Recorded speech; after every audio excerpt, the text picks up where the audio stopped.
Hi and welcome to Financial Zula, where we give you information, insight and tips on just about any financial related topic in Namibia. Today's video is going to be about rental prices in Windhoek. So you go around looking for research about where to stay in Windhoek, how much does it cost to stay in certain locations.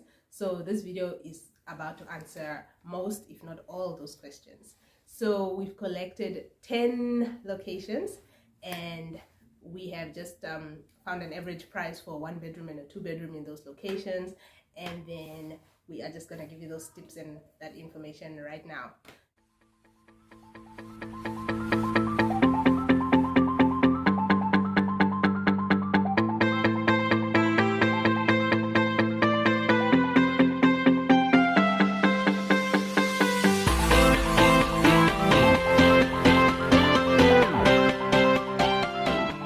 So before we get started, I just want to put a disclaimer out there that the prices I'm about to give you are average prices. So that means that prices can differ when you do go to the location, and this depends on whether the place is well maintained, newly built, do they have new tiles in there, how clean is it, are there roaches in there, and just the security of the place. So does it have electric fencing, or does it have a wall, motor gates? So is it in a complex, is it outside? So all these things also contribute to the price of the place, but I'm about to give you just an average price for each location. Before we get into the video, don't forget to subscribe to my channel and put on the notification bell so that you're notified every time we have new videos out. The first item on our list is Vanida/Soweto. So I just combined the two of them. So this is the most affordable location on our list. The good thing about staying in Vanida and Soweto is that it is a taxi hub. So this basically means, like, if you are to take a taxi to that place, it's easier to get a taxi to go there from like town, and it's also easy to get a taxi to go anywhere else. Like, taxis are literally all over the street. You won't really struggle, you don't have to stand for long. And the other good thing is that it's close to shops. So there's a lot of shops in the area. There's I think a mall in the area as well, so you don't have to go so far just to get like the supermarket and whatever. The bad side of it is that there are a few safety concerns. So it's not like the safest place. It is populated, so there's a lot of people there, so you always see somebody. Like, you can't go a day without seeing people. So I think another bad thing that I would add there is also that there are a few bars there, pubs. So that means there's a lot of alcohol activity happening there. The average price for a 1-bedroom, so I'm gonna give like a bachelor flat kind of a price. So that means you have your kitchen, you have your bathroom, you have a bedroom, or all this in one. The average price would be 2,800 Namibian dollars. That's right, 2,800 Namibian dollars. This is like affordable. And then a 2-bedroom, that would be with your kitchen, your kitchenette, your bathroom, your bedrooms, 2 bedrooms, and a living area or a lounge area. That is about 4,000. So that is Vanida Soweto. The next location on my list is Otjomuise. So Otjomuise is a good place. It's fairly new. There's a lot of new places that are built there. So it's a fairly new rental area. The rental there is affordable. And then the bad thing about Otjomuise is not a lot of shopping centers. I think they have like one place where there's like shops, and that's literally where you would probably have to go, and it gets a bit crowded. And then another negative thing about Otjomuise, I would say, is that the taxis are difficult to find. So I think if you live like in Otjomuise 1 or 2, it's probably easier to get taxis, but when you move like deeper into Otjomuise, you'd have to wait a while before you can get like a taxi. So yeah, that is Otjomuise. The average price of a bachelor flat in Otjomuise is 2,800. Yes, it is the same as Vanida Soweto. However, a 2-bedroom flat would go for about 4.5. So that is Otjomuise. Number 3 on our list is Khomasdal. So Khomasdal is that starting area for like young adults that just started working and they're ready to like move in on their own. Khomasdal is that place for you, especially if you love to save costs. So yeah, Khomasdal is that place for you. So the good thing about Khomasdal that I've noticed is that it is a friendly area with a lot of shopping malls. So there's like plenty of shops that you can find in Khomasdal. I think there's OK Foods, there's Spa, there's a Woodman, a Hyper, there's a mall there. Another good thing is it is a taxi hub, so you always find taxis around. You won't struggle with taxis. The bad thing about Khomasdal is the traffic. So, oh my gosh, the traffic is really dreadful. So I stayed there for a while and the traffic was dreadful in the morning and after work, so at 5. So between 7:30 to 8 and between 5 and 6, the traffic is really bad. It becomes very difficult to go in and out of Khomasdal, but otherwise it is a safe area. So a bachelor flat in Khomasdal goes for 3,000 Namibian dollars. So that's your 1 bedroom. And then a 2 bedroom, you are looking at about 5,000 on average. Number 4 on our list is Windhoek North. So the good thing about Windhoek North, I think that a lot of people would like, is that their rooms are really big. So if you had to find a place in Windhoek North, you're going to have a lot of space. So that's a good thing. And then the other good thing is that it's close to everything. So you're close to town, you're close to a hospital, you're close to service stations, so you won't really struggle. And then the bad thing about Windhoek North is that most of the places are really old, so it's not well maintained. They haven't renovated most of the places, so you're looking at like a really huge room that has like this old walls and bathrooms. So that's the bad thing about Windhoek North. You're looking at 3,300 for a 1 bedroom flat. So that's a bachelor flat, is 3,300. And then a 2 bedroom flat, you are looking at 6,000 Namibian dollars. That is Windhoek North. 5th on our list is Rocky Crest. There's a lot of fairly new places in Rocky Crest, and it is a well-maintained place. So that is the good thing about Rocky Crest. And then the bad thing about Rocky Crest, I would say, so there's a mall there, right? But West Lane. But the mall is like close to some of the places, but if you're looking at like Rocky Crest in aggregate, so the big Rocky Crest, you would say that it's far from the shops, it's far from that mall, so you would still have to travel a bit before you actually get to the shops. And then another bad thing about Rocky Crest is that there are a few safety concerns within Rocky Crest. A 1 bedroom flat on average in Rocky Crest goes for 4,000 Namibian dollars, and a 2 bedroom goes for 6,500 Namibian dollars. So that's Rocky Crest. So number 6 on our list is the area of Dorado Park and Hochland Park. So Dorado Park and Hochland Park, I think the good thing is that it's a safe place. There are safe places to stay in, and they are well maintained, they're clean. The bad thing about the area of Dorado Park and Hochland Park is that it's difficult to find a place in this area. So this is like a high demand place. So it's difficult to like get a place that you are really happy with and is big enough with a lot of space, so it becomes difficult. The other thing is that there's a lot of inside streets here, so it's hard to always, if you don't have a car, to get home because of the inside streets. So those are some of the negatives. A 1 bedroom flat in this area would be 4,000 Namibian dollars, so your bachelor flat.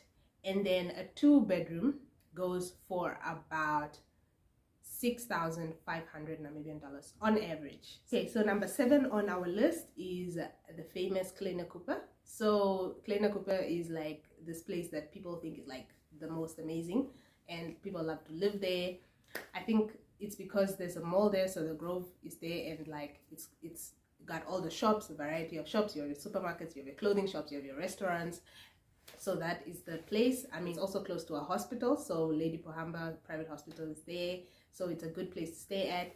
And the bad side of it is if you do not have a car, if you don't have your own transport, it becomes very expensive to stay there, because like your taxi is a bit more than somebody that stays in town. Klein Windhoek bachelor flat goes for 5,000 Namibian dollars on average, and a 2 bedroom flat goes for 8,000 Namibian dollars. Location number 8 is Windhoek West. So Windhoek West is good because it's close to town, it's close to all the shops and everything, where everything is happening basically. And the other good thing is that it's close to Nast. Students can always stay in a place that's close to where they go to school. And another thing is it's not hard to find taxis in that area. That's the good thing. The bad side of it, I would say, is that a lot of the places in Windhoek West are fairly old, so it's not well maintained. Also very difficult to get a place in Windhoek West due to the demand. I mean, if all the students want to stay close to school, then it's really difficult to find a place in that area. So that is Windhoek West. So a bachelor flat in Windhoek West, so that's your 1 bedroom, is about 4,000 Namibian dollars on average. And then your 2 bedroom would go for about 7,000 Namibian dollars on average. And that is Windhoek West. Number 9 on our list is Pioneer Spark. So Pioneer Spark is also a high-end area. The good thing is it's more of like a jogging area or like an exercise area. You always find people, like active people, live there basically. And yes, if you're in Pioneer Spark and you're not active, I'm sorry, but generally active people live there. And it's also close. There's a shopping mall close. There's Baines there with, I think, OK Foods currently. And then the bad thing about Pioneer Spark is it's not a taxi friendly place, so you most probably need to have your own car if you're gonna have it easy there. And then another bad thing is that it is pricey. Yes, so that is Pioneer Spark. A bachelor flat in Pioneer Spark goes for an average price of 4,500 Namibian dollars, and then your 2 bedroom in Pioneer Spark would be about an average of 7,000 Namibian dollars. So that is Pioneer Spark. So the last location on our list is town, so CBD. So the good thing about CBD, I think, is, I mean, it's in town, so you're literally living in the CBD. You just wake up and like you're already in the busyness of CBD basically. And then the bad thing about CBD, I think, it is pricey. So you're definitely looking at expensive places. Even the ones that are not that expensive are still will cost you much. And then the other bad thing is that it's not a residential area. It's gonna be loud in the morning, it's gonna be loud at peak times. Everything that's happening in CBD, you most probably hear of it. A bachelor flat, you are looking at 5,000 Namibian dollars, and then on average, and then a 2 bedroom, you are looking at 8,000 Namibian dollars on average. Okay, so you've made it to the end of the video. As you can see, I have my notes here because like this is like my favorite part of the video, where I'm gonna be giving you tips on the topic we just spoke about. Tip number 1 has to do with scammers. So finding a rental place in Windhoek, I mean, is definitely sensitive to scammers. Like, it can happen, and it has happened, and it can happen to you. So it's good to know that there are scammers out there. So my tips for scammers is that, number 1 tip, never pay anyone money. Do not send anybody money. Sign your rental contract, agree on the terms, both parties sign, and then you can pay, whether it's your deposit, whether it's your rental amount. Please do not pay anybody money. Okay. Number 2 is that when you're looking for a rental place, sometimes they will tell you that it's an outside room or an inside room, and you guys are going to be sharing a bathroom or a kitchen. So before you decide that you're comfortable with sharing a bathroom or a kitchen, you need to know yourself. So you need to know, are you the kind of person that's willing to share a kitchen or bathroom? Because just know that you might get somebody that is not as neat as you are, or is more neat than you are, and then now you're gonna be living with somebody that's annoying you because they constantly tell you, please clean up, please clean up, please clean up, and you're not like a very clean up person. And on the other end, you are like the please clean up person, and the other person just leaves the kitchen all dirty. And then I've also heard of like sometimes when a person is sharing a bathroom with another person, and then there's time constraints where both people are supposed to be at work at the same time, and now you have to figure out a schedule on who should wake up first to shower. So those are all the things you need to put into consideration when you are deciding whether you are ready to share a bathroom and a kitchen with somebody else. The third tip is security. So you need to know what level of security you're comfortable with. So are you happy staying in a place that doesn't have like a motor gate, that doesn't have like a alarm? So that's up to you, but you need to decide on the level of security that you're comfortable with and the area around where you live. Do you feel comfortable when you walk in or walk out? And then that's gonna help you decide where to stay in terms of security. Number 4 is deposits. So majority of the places in Windhoek require you to deposit like 50% of the rental price in case of damages, which is a standard rule, right? But a lot of people don't know about this, and they want to move in and they only hear about the deposit after they've moved in, or they only after they've signed the contract, after they decided they're going to stay there. So you should know that there are deposits that are paid. Well, you can negotiate it if it's negotiable, but it's good to be aware of its existence in the whole rental business. Okay. The next tip is about courtyards versus backyards. So a lot of the places in Windhoek are like a backyard flat. So it's in somebody's house. You're gonna have to decide whether you're comfortable staying in somebody's backyard, or you want to stay in a courtyard where you have your own place, you have your own parking space, nobody owns anything, there's no main house, there's no backyard flat. So that is another thing to consider when you're looking for a place to rent.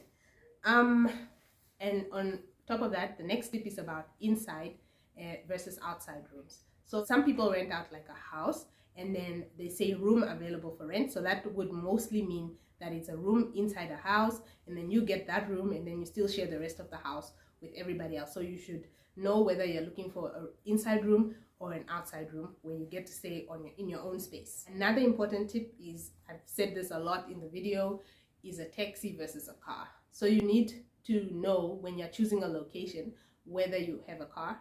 You need to know whether you have a car.